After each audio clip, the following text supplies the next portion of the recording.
Tonight we're talking about a very serious thing. We're talking about murders, people who are being slaughtered, people who are facing persecution. Let me start by giving you facts. In Australia, the murder rate is 2 out of 100,000 people. In South Africa, the murder rate per year is 34 out of 100,000. However, for the farmers in South Africa, the murder rate is 78 times the murder rate than we have in Australia. That is a shocking statistic. The white South African farmers are being persecuted and they are being murdered. But it's not just the way in that, it's just not just the fact that they are being murdered, but it's also the way in which they are brutally slaughtered.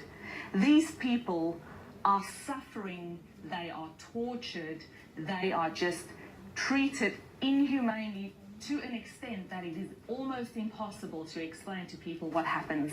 And all of this is swept under the carpet in South Africa. You don't hear it on the media, you don't hear these figures, you don't hear these stories. You only hear it from the people directly who are affected, their family members, their neighbors, who use things like Facebook and social media to share the horrible stories that have happened to them. Let me give you an idea of what happens to those people. They get slaughtered on their farms because they are there and their farms are wanted.